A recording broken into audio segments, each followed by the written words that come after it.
शहर के पुराने बाजार की एक संकरी गली में, जहां धूप भी सोच समझ कर आती थी, वहीं एक छोटा सा ठेला लगता था। ठेले पर लिखा था, अलीम का मटन। ना कोई चमचमाता बोर्ड, ना बड़ी दुकान, बस एक कड़ाही, थोड़ा सा मसाला और बहुत सारी मेहनत। अलीम गरीब था, लेकिन उसके हाथों में अजीब सा जादू था। जो भी उसका मटन खाता, उंगलियां चाटता रह जाता। लोग कहते थे, इतना स्वाद अमीर होटलों में भी नहीं। अलीम रोज सुबह बहुत दूर से पैदल चलकर मटन लाता। कई बार पैसे पूरे नहीं पड़ते तो कसाई से उधार लेता। फिर दिन भर ठेले पर खड़ा रहता, पसीने में भीगा, लेकिन चेहरे पर कभी शिकन नहीं। उसका सपना बहुत छोटा था, बस इतना कमाओ कि बीवी और बच्चों का पेट भर जाए। लेकिन बाजार में सब ऐसे नहीं सोचते थे। उसी गली में एक बड़ा होटल था, शाही दस्तरख्वान। उसका मालिक था सेठ विक्रमलाल। पैसे वाला, घमंडी और बहुत लालची। सेठ ने कई बार देखा कि लोग उसका होटल छोड़कर अलीम के ठेले पर खड़े हैं। उसे ये बात चुभने लगी। एक दिन उसने अपने मैनेजर से कहा, ये गरीब मटन वाला हमारे धंधे को खा रहा है। मैनेजर बोला, साहब, उसका स्वाद अलग है। सेठ ने आंखें तरेरीं। तो उसका स्वाद खत्म कर दो। उधर अलीम को इन बातों की कोई खबर नहीं थी। वह रोज की तरह मटन बनाता, दुआ करता और बेच देता। एक शाम जब बाजार बंद हो रहा था, एक बूढ़ी अम्मा आई। उसके हाथ कांप रहे थे। बेटा, आज आधा ही दे देना, पैसे कम हैं। अलीम ने बिना कुछ कहे पूरा प्लेट भर दिया। अम्मा, दुआ दे देना। अम्मा की आंखें भर आईं। यह बात सेठ के आदमी ने देख ली। अगले दिन से अलीम के साथ अजीब-अजीब परेशानियां शुरू हो गईं। कभी नगर निगम वाला आता, कभी पुलिस। लाइसेंस दिखाओ, ठेला हटाओ। अलीम परेशान हो गया।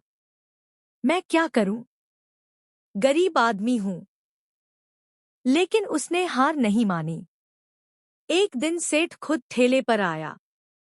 महंगे कपड़े, इत्र की खुशबू।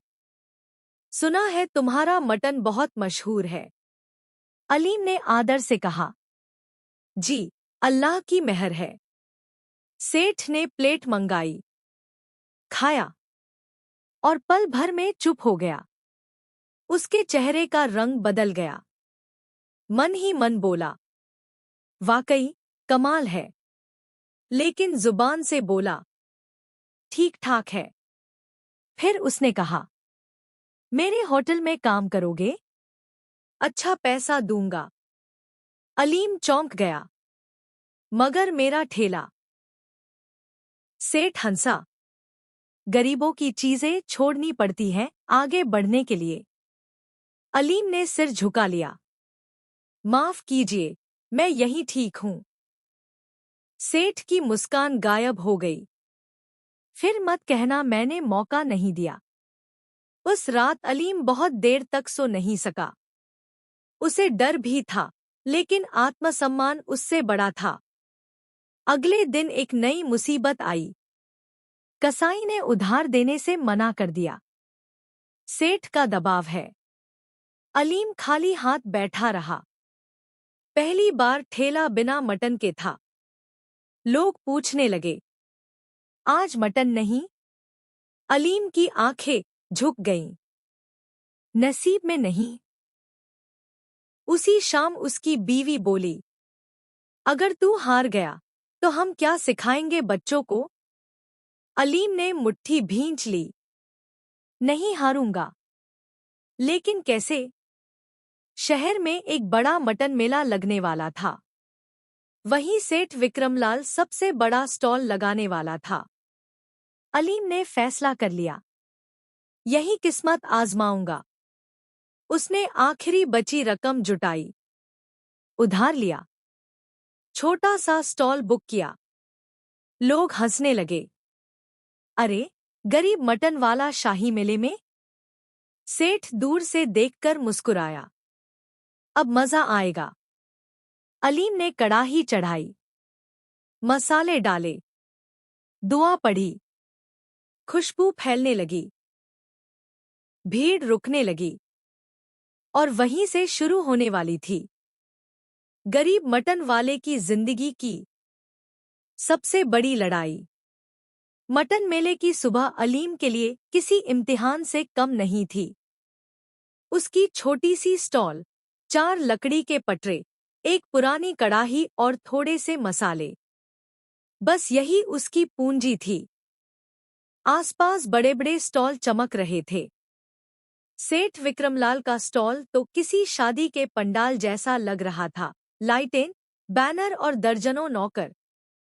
लोग हंसते हुए अलीम के पास से निकल जाते। अरे, यहाँ भी ठेला लगा दिया? भाई, यहाँ शाही खाना मिलता है।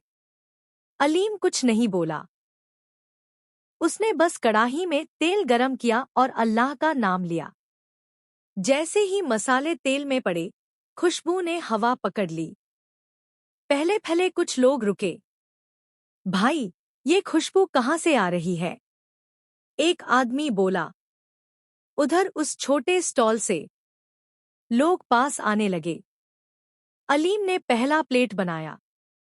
उसने मटन में कोई मिलावट नहीं की, न मात्रा घटाई। जैसा हमेशा करता था, वैसा ही किया। पहला ग्राहक खाकर चुप हो गया।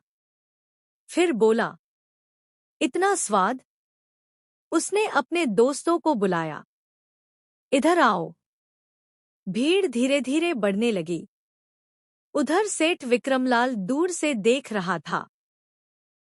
पहले उसे मजाक लगा, थोड़ी देर में सब भाग जाएंगे। लेकिन जैसे जैसे समय बीतता गया, अलीम के स्टॉल पर लाइन लगने लगी और सेठ के स्टॉल पर नौकर खड़े खड़े उबाने लगे। सेठ का चेहरा तमतमाने लगा। उसने मैनेजर को बुलाया। पता करो, क्या मिलाता है? मैनेजर आया, देखा, चखा और बोला, साहब, कुछ भी गलत नहीं, बस दिल से बनाता है। सेठ ने दांत पीस लिए। दोपहर होते होते खबर फैल गई। मेले में सबसे अच्छा मटन उसी गरीब का है। एक पत्रकार भी पहुंच गया। आप इतने कम दाम में इतना अच्छा कैसे देते हैं? अलीम ने कहा, नफा कम, दुआ ज्यादा चाहिए। ये लाइन सोशल मीडिया पर फैल गई। भीड़ और बढ़ गई। सेठ बर्दाश्त नहीं कर पाया। उसने नगर निगम के आदमी बुला लिए। इसकी जांच करो। अधिकारी आए। कागज देखे। सब ठीक। लोग सेठ पर हंसने लगे। अमीर होकर भी हार गया। अलीम का दिल जोर जोर से धड़क रहा था, लेकिन उसके हाथ नहीं कांपे। शाम को एक बड़ी घटना हुई। एक अमीर साहब आए। बोले, पूरा स्टॉल बुक कर लेना है। अलीम ने विनम्रता से कहा, माफ कीजिए, सबके लिए है। ये बात भीड़ को बहुत पसंद आई। उधर सेठ विक्रमलाल अंदर ही अंदर जल रहा था। उसने आखिरी चाल चली। रात में अलीम के स्टॉल के पास झगड़ा करवाया गया। हल्ला हुआ। पुलिस आई। सब रुक गया। अलीम को लगा सब खत्म हो गया। लेकिन तभी वही बूढ़ी अम्मा, जिसे उसने कभी पूरा प्लेट दिया था, आगे आई। ये लड़का सच्चा है। ये कभी गलत नहीं कर सकता। उसके साथ कई गरीब लोग खड़े हो गए। हाँ, ये हमारा अलीम है। पुलिस ने झगड़ा करने वालों को पकड़ लिया। भीड़ ने ताली बजाई। अलीम की आंखों में आंसू आ गए। मेले के आयोजक मंच से बोले, आज का बेस्ट स्टॉल, अलीम का मटन। सेठ विक्रमलाल का सिर झुक गया। लेकिन कहानी अभी पूरी नहीं हुई थी। सेठ ने अलीम को अकेले में बुलाया। मेरे साथ पार्टनरशिप कर लो, आधा आधा। अलीम ने पहली बार सीधा उसकी आंखों में देखा। अगर बराबरी से और ईमानदारी से तो सोचूंगा। सेठ चुप रह गया। अलीम घर लौटा तो बच्चों ने उसे घेर लिया। अब्बा, आज सबने आपका नाम लिया। अलीम ने सिर पर हाथ फेरा। मेहनत कभी बेकार नहीं जाती। लेकिन उसे पता नहीं था कि असली फैसला अभी बाकी है। क्या वह सेठ का ऑफर मानेगा या अपने रास्ते पर चलेगा? अलीम की जिंदगी की सबसे लंबी रात वही थी। सेठ विक्रमलाल का ऑफर उसके दिमाग में घूम रहा था। पैसे, बड़ी दुकान, आराम, सब कुछ एक ही कदम दूर था। लेकिन फिर उसे अपनी गली का ठेला, बूढ़ी अम्मा की दुआ और बच्चों की चमकती आंखें याद आईं। सुबह की अजान के साथ उसका फैसला भी हो गया। मेले के आखिरी दिन अलीम समय से पहले स्टॉल पर पहुंच गया। आज उसकी चाल में डर नहीं था। जैसे ही सेठ विक्रमलाल आया, अलीम ने खुद आगे बढ़कर बात की। सेठ जी, मैंने सोचा है। अलीम बोला। सेठ के चेहरे पर उम्मीद चमकी। तो फिर? मैं साझेदारी करूंगा, लेकिन मेरी शर्तों पर। सेठ चौंका। शर्तें? मुनाफा कम, ईमानदारी ज्यादा। कोई मिलावट नहीं, कोई धोखा नहीं। और एक दिन हर हफ्ते गरीबों के लिए मुफ्त मटन। सेठ हंसा। ये धंधा है, धर्मशाला नहीं। अलीम शांत रहा। फिर माफ कीजिए। सेठ का चेहरा सख्त हो गया। तुम फिर उसी ठेले पर लौट जाओगे? अलीम ने मुस्कुराकर कहा। वो ठेला ही मेरी पहचान है। सेठ बिना कुछ कहे चला गया। मेले का आखिरी ऐलान हुआ। इस साल का सबसे ईमानदार और लोकप्रिय स्टॉल, अलीम का मटन। भीड़ तालियों से गूंज उठी। अलीम ने मंच पर जाकर सिर्फ इतना कहा। ये जीत मेरी नहीं, हर उस इंसान की है जो मेहनत और सच पर यकीन रखता है। मेले के बाद अलीम अपने ठेले पर लौटा। अब हालत बदल चुकी थी। रोज उसकी गली में भीड़ लगती। लोग दूर दूर से आते। एक दिन नगर निगम का नोटिस आया। अलीम डर गया। लेकिन इस बार नोटिस हटाने का नहीं, बल्कि स्थायी दुकान का लाइसेंस देने का था। गली में अलीम की छोटी सी दुकान खुली। वही स्वाद, वही दाम। सेठ विक्रमलाल का होटल धीरे धीरे खाली होने लगा। उसने बहुत कोशिश की, लेकिन बिना दिल के बनाया खाना लोगों को नहीं रोक सका। एक शाम सेठ खुद अलीम की दुकान पर आया। साधारण कपड़ों में। एक प्लेट मटन मिलेगा? अलीम ने बिना कोई सवाल किए परोस दिया। सेठ ने खाया। उसकी आंखें भर आईं। मैं हार गया। अलीम बोला। नहीं सेठ जी, आपने सीखा। सेठ ने सिर झुका लिया। मुझे भी काम सिखाओ। अलीम ने हाथ बढ़ाया। ईमानदारी से शुरू करेंगे। उस दिन दोनों ने साथ बैठकर खाना खाया। कुछ महीनों बाद शहर में एक नई पहचान बनी, अलीम का मटन। लेकिन अलीम वही रहा। हर शुक्रवार को गरीबों के लिए मुफ्त खाना। हर दिन सही तौल। बूढ़ी अम्मा रोज दुआ देने आती।